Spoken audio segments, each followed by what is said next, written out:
नमस्कार, आप देख रहे हैं इंडियन टीवी न्यूज। आपके साथ मैं हूं हिना मेहता। मिडिल ईस्ट में जारी अमेरिका इजराइल ईरान युद्ध अब सिर्फ क्षेत्रीय संघर्ष नहीं रहा, इसका असर सीधे भारत की रसोई, खेत और जेब पर पड़ रहा है। तेल से लेकर गैस और खाद्य तक हर चीज महंगी और कम होती जा रही है। दरअसल इस युद्ध का सबसे बड़ा असर पड़ा है दुनिया के सबसे अहम तेल मार्ग स्ट्रेट ऑफ हॉर्मुज पर, जहां से दुनिया का करीब 20% तेल और गैस गुजरता है। युद्ध के चलते यहां सप्लाई बाधित हुई है, जिससे वैश्विक तेल कीमतों में भारी उछाल आया है। भारत, जो अपनी जरूरत का 85% से ज्यादा तेल आयात करता है, इस संकट से पूरी तरह से प्रभावित हो रहा है। भारत में एलपीजी और सीएनजी की सप्लाई पर भी इसका असर दिखने लगा है। रिपोर्ट्स के मुताबिक देश के 80 से 90% एलपीजी आयात इसी क्षेत्र से आते हैं और सप्लाई में देरी के कारण कीमतें बढ़ रही है। कमर्शियल सिलेंडर महंगे हो गए हैं और कई जगहों पर डिलीवरी में 2 से 8 दिन की देरी हो रही है। खाद्य पर असर। युद्ध का असर सिर्फ ईंधन तक सीमित नहीं है, बल्कि खेती पर भी इसका बड़ा खतरा मंडरा रहा है।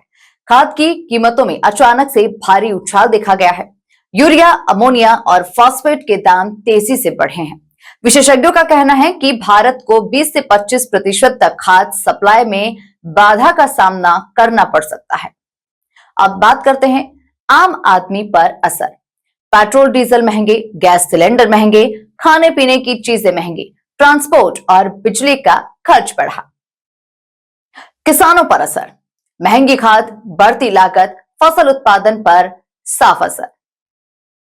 यानी यह युद्ध अब सीमाओं से निकलकर सीधे भारत की अर्थव्यवस्था और आम जनता की जिंदगी को अब प्रभावित कर रहा है। हम बात करें, अगर ये युद्ध लंबा चला तो महंगाई और भी बढ़ सकती है और इसका असर हर घर तक पहुंचेगा। सवाल यही है, क्या दुनिया इस संकट को जल्द ही रोक पाएगी?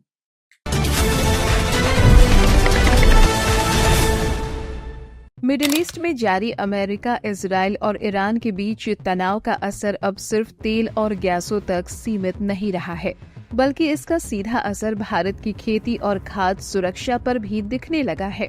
अगर युद्ध लंबा चलता है तो भारत में खाद की कमी, पैदावार में गिरावट और खाद की कीमतों में तेजी से वृद्धि हो सकती है।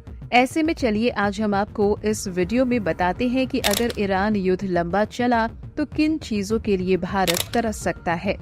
भारत दुनिया का सबसे बड़ा खाद्य उपभोक्ता और अपनी जरूरत के लिए काफी हद तक आयात पर निर्भर है। भारत हर साल करीब 4 करोड़ टन यूरिया इस्तेमाल करता है, जिस पर सरकार भारी सब्सिडी देती है। फिलहाल देश के पास करीब 62 लाख टन यूरिया का स्टॉक मौजूद है, जो नॉर्मल कंडीशन में बुआई सीजन के लिए पर्याप्त माना जा रहा है।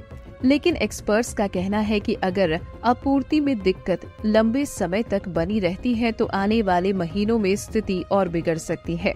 यूरिया बनने के लिए प्राकृतिक गैस सबसे अहम कच्चा माल है और भारत अपनी जरूरत का करीब 85% गैस आयात करता है, जिसमें बड़ा हिस्सा खाड़ी देशों से आता है।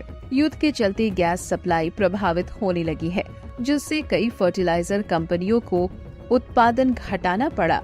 वहीं रिपोर्ट्स के अनुसार फिलहाल फैक्ट्री को उनकी जरूरत की केवल 70% गैस ही मिल पा रही है, जिसका सीधा असर उत्पादन पर दिख रहा है। कुछ फैक्ट्रीज ने मजदूरों को घर वापसी का कह दिया है, जिसकी वजह से बस स्टैंड और रेलवे स्टेशन पर लौटते मजदूरों की भारी भीड़ देखी जा रही है।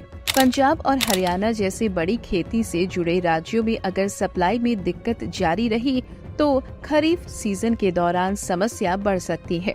वहीं एक्सपर्ट्स का ये भी मानना है कि जहां किसान पहले से ज्यादा खाद का इस्तेमाल करते हैं, वहां असर सीमित हो सकता है, लेकिन जिन इलाकों में खाद का इस्तेमाल कम है, वहां पैदावार पर असर पड़ सकता है। अगर अमेरिका, इजराइल और ईरान में चल रहा तनाव लंबा चलता है तो इसका असर भारत पर भी देखने को मिलेगा। अगर ये युद्ध लंबा चलता है तो भारत को तेल, गैस और खाद जैसी चीजों को लेकर दिक्कत झेलनी पड़ सकती है। इसके अलावा खाद की कमी या महंगाई का सीधा असर फसल उत्पादन पर पड़ सकता है। फिलहाल इस खबर पर आपको क्या कहना है, नीचे कमेंट बॉक्स में अपनी राय जरूर लिखकर बताएं।